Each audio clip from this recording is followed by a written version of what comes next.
Tosco took a long, hard look at its maintenance program.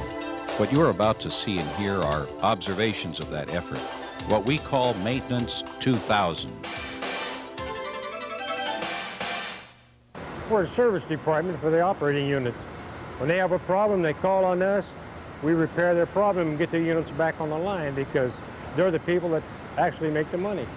The maintenance department is extremely important. Without maintenance, you can't run a refinery. You have to have the maintenance crew to keep everything running. Well, basically, it's a family of mechanics working together in the same area. Got a lot of pride in my work. You make a nice part, you make it look nice, works well, makes you feel good about yourself. I'm very proud. I think I'm doing a good job. We do take a lot of pride, a lot more pride in the jobs we do. The refinery to me is like a second home. The refinery is very important to me. It's my livelihood. It's a lot of people's livelihood. This refinery manufactures a high-quality product for sale. The maintenance department keeps this place running. If we didn't have maintenance, then as things deteriorate, we'd have no way to fix them or repair them. Every time they have a problem, they call on us. We go down and take care of their problem. We have to work on live units. We have to work on extremely hot, extremely dangerous equipment and materials every day. But that's our job. That's what we're getting paid to do. We've had an outside consultant come in and take a look at the way we did our maintenance and found that our maintenance system was rather archaic. Before Maintenance 2000 was initiated, each mechanic was assigned to different parts of the plant on a daily basis, and they could see a greater geographical expanse of the plant. And consequently, they never got to learn any particular area really well. The way we were before, working out of a labor pool, you don't have the continuity of going to the same unit all the time. In this respect, I like Maintenance 2000 better. We recognized our ranking in maintenance organizations, which was not good.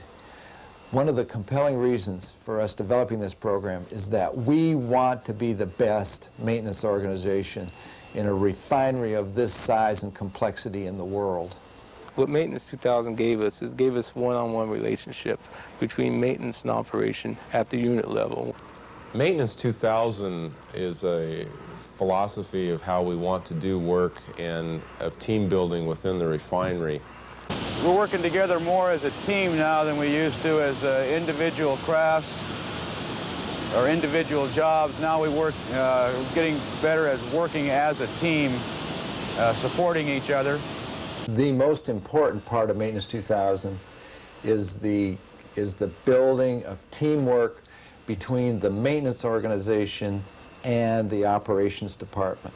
So we got teamwork now in the areas. We have teamwork in the zone areas and the zone level because that's lined up with operations also.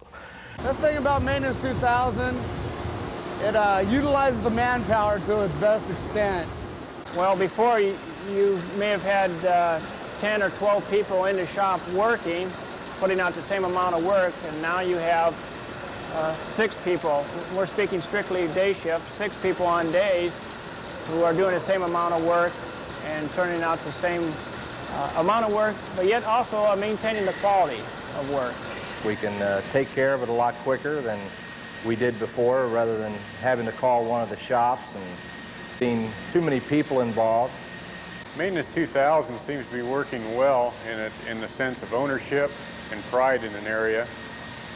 The workers themselves take great pride in executing a job because it's their home they're working on. They care more about the unit because they're more involved. It's more their unit than it was before. You just see the same people every day. Instead of new people and you're getting to know new people, you're more comfortable working with them. I think that people perform better if they have more of the proprietary attitude, where they're at the same place all the time. This creates a problem, though, in that when you're off work and workers are needed to come out on an emergency basis, you have people that are only qualified for their area. You need both. I think it's impossible to have the best of both worlds. You either have a centralized organization or you have a decentralized organization, as we have in Maintenance 2000. And we believe, sincerely, and we've seen the results of this belief in that you put the human resources and you put the equipment and you put the materials in the locations where the work is. And that's what Maintenance 2000 is all about. Now that we're in Maintenance 2000, during off hours, the level of people that we get to work on equipment seems to be pretty much about the same. On hours, I think it's a lot better because we're dealing with people who work here 40 hours a week all the time. They're more familiar with the equipment because they work on it on a daily basis. It has a few problems that I can see. One of them is you don't get to work with different people throughout the refinery and get their expertise in their particular areas. You're kind of confined to one area, which you get to know real well, and in a way that's an advantage, but the problem is you don't get to know the rest of the refinery as well. The craftsmen are subjected to rotation on a periodic basis, and we do that and have plans to do that even more in the future to allow each mechanic to become familiar with a wider geographical area of the plant. Maintenance 2000 seems to be working quite well. There's a few bugs that we've mentioned here, but nothing that can't be worked out. We have to continue to improve and build off this system, but I think this is an excellent start.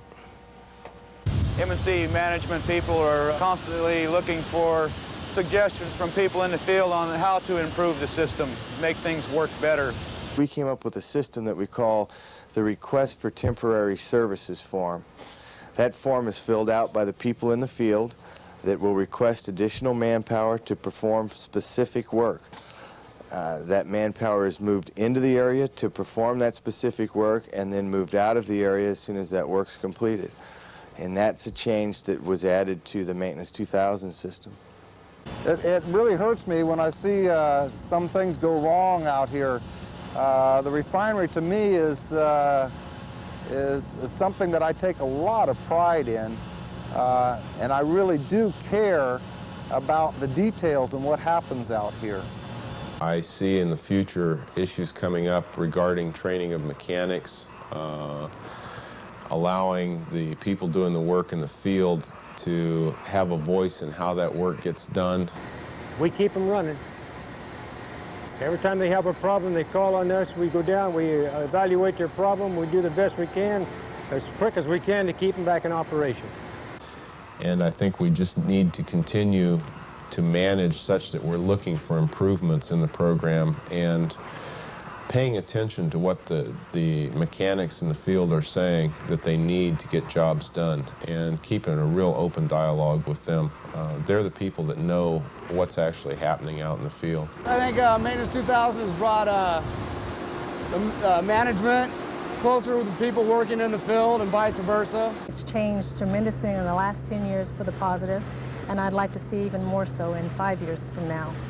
We have a goal that we want to be the best maintenance organization in the world.